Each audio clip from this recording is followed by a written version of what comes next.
General Hospital spoilers reveal that the storm that has been brewing between Jack Brennan and Ross Cullum finally reaches its breaking point, and the shockwave that follows threatens to reorder the entire balance of power in Port Charles. Brennan had long believed himself untouchable, embedded deeply within the WSB's shadowy infrastructure, confident that his influence, secrets, and years of manipulation would keep him standing no matter how turbulent the political tides became. But Cullum, operating with a cold precision that borders on ruthless artistry, has quietly dismantled the walls Brennan built around himself. Piece by piece, move by calculated move, Cullum has been maneuvering Jack into a corner that even he cannot escape. And when the decisive moment arrives, Brennan doesn't fall because of a dramatic confrontation or a heroic showdown. He falls because Cullum simply removes him from the board with the effortless finality of a man snapping a chess piece in half. The elimination is swift, efficient, and devastating. Brennan is stripped of relevance, stripped of power, left isolated in a world he once dominated. The organization turns its back on him, and the man he underestimated most becomes the one who orchestrates his downfall. But what makes the blow even more catastrophic is not the professional loss. It is the personal betrayal that accompanies it. Cullum does not simply replace Brennan in the WSB hierarchy. He begins to absorb every connection Brennan once held, including the one Brennan treasured most, even if he never fully admitted it, Carly Spencer. And that is where the true twist begins. Carly, still wounded from Brennan's lies and furious about the danger he dragged her daughter into, initially sees Cullum as a threat, another powerful man in a long line of manipulators who think they can bend her life to their will. But unlike Brennan, whose charm was carefully crafted and whose sincerity was a performance, Cullum brings something different, something disarming, something dangerously magnetic. He does not hide his ambition, he does not mask his personality, and he does not apologize for the darkness in his nature. Instead, he stands before Carly with unapologetic confidence, making no attempt to deceive her about who he is or what he wants. And surprisingly, that honesty, dark as it is, begins to erode Carly's resistance. Their first interactions carry a voltage strong enough to be felt across the room, a pull that neither of them fully understands, but both instantly recognize. Cullum sees Carly not as a pawn, not as leverage, but as a woman whose fire intrigues him, whose defiance challenges him, whose strength matches his own. Carly, in turn, finds herself unsettled by the clarity in his gaze, the way he looks at her as though he sees through every facade she has crafted, as though he recognizes the parts of her she tries hardest to hide. Brennan once made her feel wanted, Cullum makes her feel seen. And while Brennan collapses in the shadows of his own undoing, Carly and Cullum begin pushing into each other's space in ways neither intended. Their interactions, at first sharp and charged with tension, begin shifting into something more dangerously intimate, an unspoken dance of challenge, curiosity, and simmering heat. Carly resists, tells herself she would never fall into orbit around another WSB officer, especially one as unpredictable as Cullum. But Cullum is not chasing her with sweet words or empty promises. He simply exists, powerful and unbothered. A man who does not need validation and does not seek approval. And Carly, accustomed to fighting manipulative charmers, suddenly finds herself grappling with someone she cannot categorize. He is not Brennan. He is not Sonny. He is not Jason. He is entirely new, entirely unexpected, and entirely capable of reshaping her future if she lets him. What begins as hostility slowly morphs into fascination. Arguments turn into moments of understanding. Suspicion turns into tension-heavy encounters where neither of them steps back first. And the more Brennan fades into irrelevance, the more the gravitational pull between Carly and Cullum intensifies, evolving into an emotional and psychological entanglement that nobody, least of all Carly, saw coming. Port Charles begins to whisper about it, sensing the storm gathering behind their interactions. Cullum and Carly together represent a dangerous alignment of power and fire, a pairing that feels as though it could burn the entire city down or become an unstoppable force, capable of reshaping everything. Their connection is not tender, it is sharp, electric, born from conflict and fueled by a shared refusal to be controlled. And yet, beneath the jagged edges, something real begins to form. Cullum finds himself drawn to Carly's resilience, her loyalty, her unwillingness to break even when betrayed by the man she trusted. Carly, in turn, sees a complexity in Cullum she never expected, a man who operates in darkness yet possesses a strange sense of honor. A man who dismantled Brennan not for cruelty, but because Brennan endangered people who should never have been touched. This shift, this new adjustment, begins transforming the narrative in ways that feel almost dangerous. Carly and Cullum are on the verge of becoming something no one anticipated. A couple forged not through romance, but through collision. A pairing rooted in shared wounds, matching intensity, and a chemistry that neither of them can deny. Their connection is a spark in a room full of gasoline, a volatile partnership that feels both thrilling and deeply unwise. And yet, it is happening, undeniable and unstoppable. Port Charles watches in disbelief as Brennan, once feared, is pushed aside while Carly moves closer to the man who replaced him. The shockwaves ripple outward. Allies are confused. Enemies see opportunity. The WSB takes notice. And Brennan, left in the ruins of his once powerful life, realizes the final, most brutal twist. The woman he tried to control is now drawn to the man who destroyed him. Cullum and Carly becoming a couple is more than a romantic shift, it is a seismic adjustment to the entire power structure of the story. It is bold, unpredictable, and dangerously compelling. It marks the rise of a new dynamic, one that carries the promise of passion and the threat of destruction in equal measure. And as Port Charles braces for the fallout, one thing becomes clear. This is not just a new storyline. This is a transformative, explosive evolution, the kind of pairing that rewrites alliances, ignites rivalries, and ushers in the kind of chaos that soap legends are built on. The crazy adjustment is only beginning, and the consequences will echo far beyond Brennan's downfall. Joss continues navigating the fragile performance of being the dutiful daughter, while resisting every attempt by Jack Brennan to control or manipulate her. A contradiction that has become her constant state of existence since the truth about her undercover work emerged. In front of Carly, she behaves with careful intention, positioning herself as the supportive child who will follow her mother's emotional lead. But beneath that surface lies a storm of resentment and mistrust directed entirely at Brennan, a man she refuses to acknowledge as either a legitimate mentor or a worthy partner for her mother. His authority means nothing to her, and the role he once tried to claim in Carly's life only deepens her suspicion that he is a threat disguised as an ally. Yet despite her hostility, the dynamic between Joss and Brennan shifts in an unexpected, unsettling way. When she accidentally witnesses a moment of weakness from him, a moment where the hardened mask he wears fractures just enough for her to glimpse the turmoil underneath. She sees the strain in his expression, the regret shaping his posture, the crushing weight of secrets he can no longer hold together.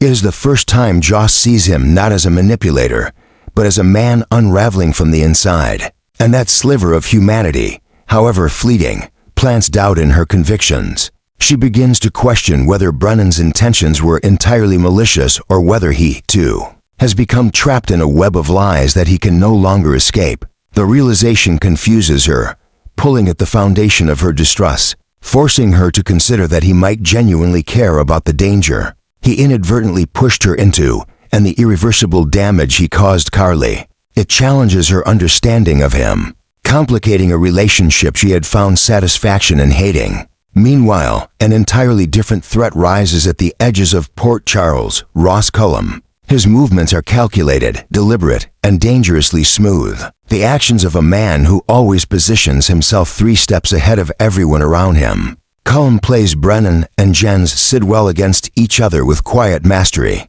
slipping between alliances as if shifting shadows. His loyalty remains unknowable, his motives unreadable, and his silence more threatening than any spoken confrontation. Rumors swirl that his influence may reach as far as the legacy of Caesar Phazon, and every day he weaves deeper into the cracks of WSB politics. To outsiders, Cullum appears cooperative and composed, but beneath the surface he is pulling strings no one else sees, preparing pieces no one realizes are being moved. Brennan suspects he is being cornered, yet he vastly underestimates Cullum's patience and precision. Carly, however, sees Cullum through yet another lens, not as a threat, not yet as an ally, but as a complication she does not have the luxury of ignoring. Her own plan to dismantle Brennan requires deception so layered that even she struggles to keep track of the lies she must uphold. She pretends to remain romantically entangled with him, offering warmth and familiarity in just the right doses to keep him unaware of the betrayal. She is constructing behind his back. Carly has never been a stranger to survival, but the stakes this time extend far beyond her heart. Brennan's downfall is not merely a matter of revenge, it is about protecting Joss, reclaiming autonomy, and eliminating a man who has repeatedly twisted the truth to bind her to him. This is why she aligns herself with Valentin Casadini, a partnership forged not from trust but from mutual necessity. Valentin, with his sharp intelligence and centuries-old instincts for power games, understands exactly what is required to dismantle a man like Brennan.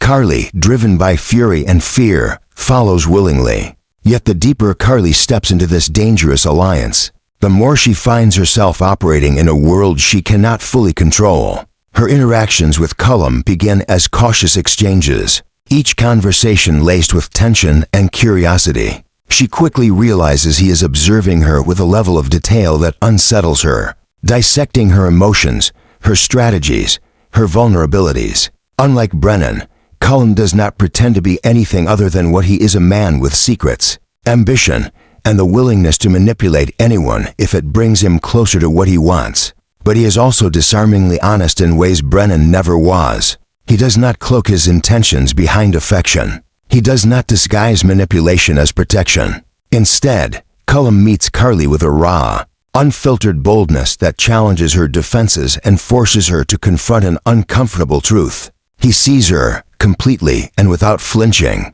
and that recognition, dangerous as it is, creates a magnetic pull between them. Carly senses the shift long before she admits it to herself. Their conversations become charged, their proximity tense, their mutual scrutiny bordering on intimate. Cullum challenges her logic, presses against her instincts, and to stabilize is the emotional armor she has been wearing since Brennan's betrayal. She is drawn to him not because she trusts him, but because he is a force one she cannot ignore, cannot easily outmaneuver, and increasingly cannot push away. And the closer she moves toward him, the more dangerous her world becomes. Because Cullum is not just another man orbiting around her life. He is someone capable of pulling her entire world into chaos if she miscalculates.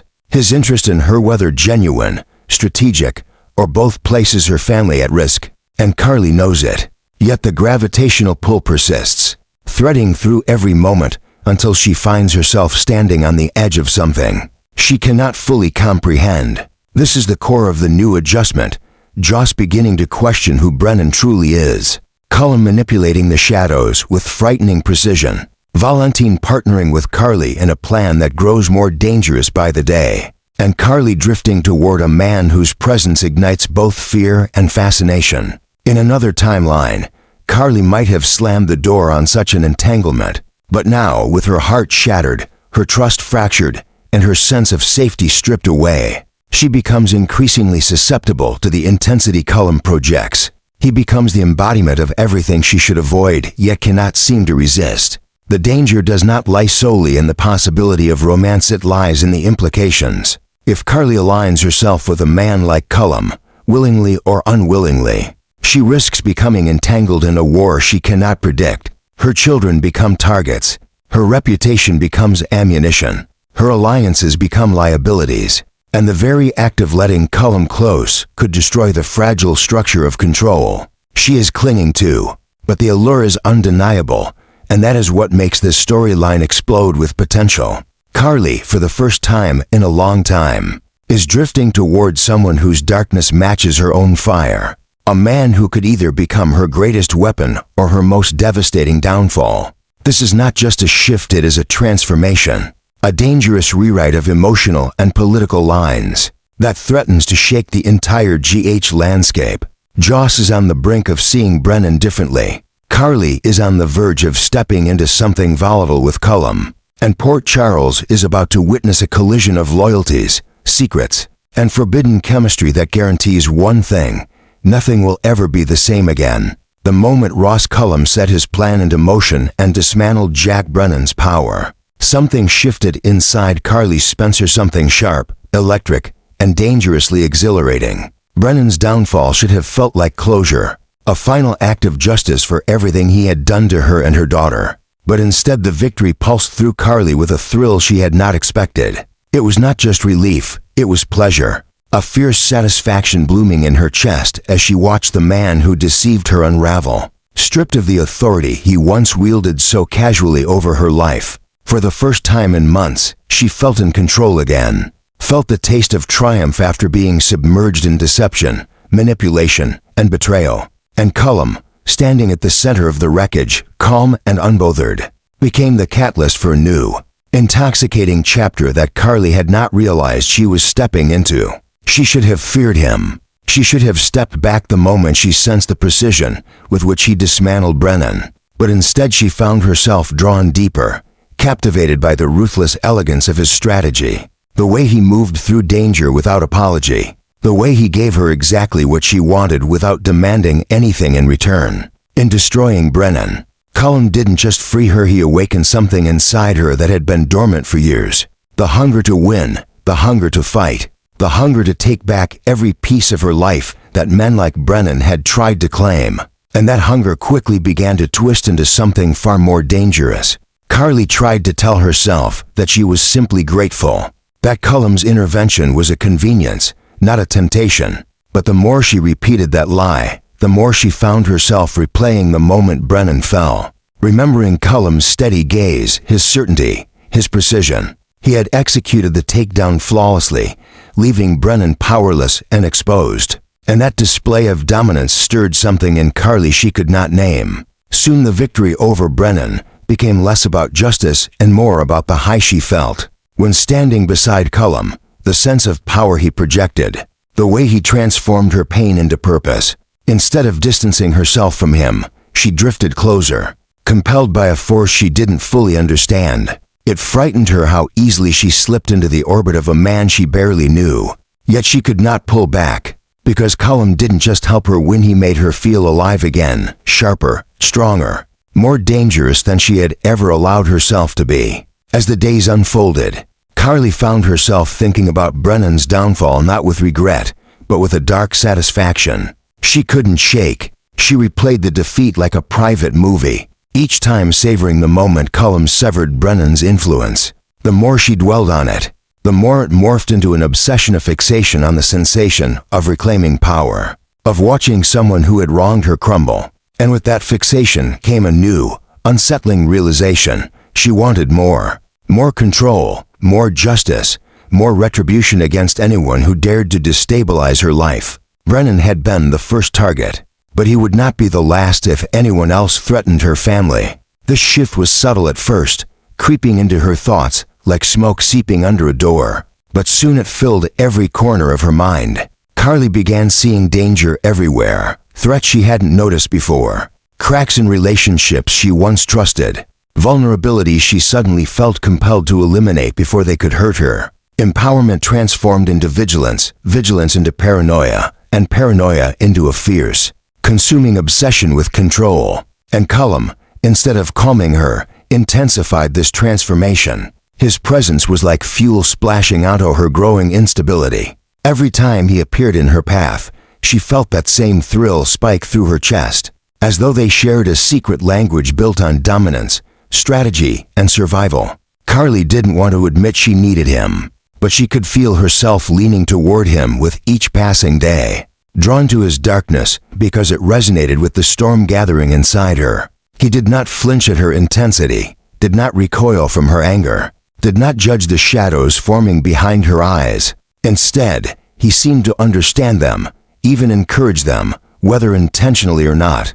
Being near him felt like standing at the edge of a cliff, not safe, not smart, but exhilarating in a way she could not deny. Her obsession grew worse as her mind became tangled with the idea of Brennan's destruction. She began imagining other threats she could dismantle, imagining how she would respond if anyone tried to manipulate her again. Her victories became fantasies, her fantasies became blueprints, and those blueprints became the foundation of a new, Darker Carly, a version of herself shaped not by grief, but by vengeance. Not by compassion, but by power. She began losing sleep, replaying conversations, strategizing even simple interactions as if she were preparing for war. People around her noticed the shift. Michael, Joss, even Sonny, but Carly brushed off their concern with a smile she no longer recognized. She could feel herself changing, drifting further from the person she once was.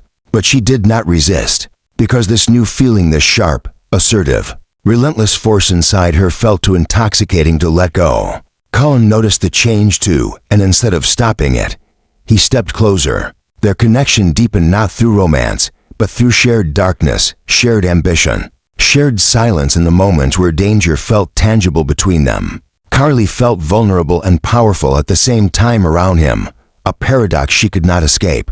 And the more they interacted, the more she felt herself slipping toward a version of love that did not heal, but consumed. The kind of love that thrived in shadows. The kind of love that could ruin her entire life. This is the new adjustment, unfolding in real time, a psychological evolution born from Brennan's downfall, fed by Cullum's presence, and transforming Carly into someone as dangerous as the men she once fought against. Instead of freeing her, Brennan's destruction has awakened an obsession she cannot control, a hunger for power she cannot silence, and a connection to Cullum that threatens to pull her into a world where vengeance replaces compassion and victory replaces peace. And as this transformation accelerates, one truth becomes horrifyingly clear. Carly is not merely celebrating Brennan's destruction. She is becoming someone who needs it, someone who may never be satisfied again without a war to win.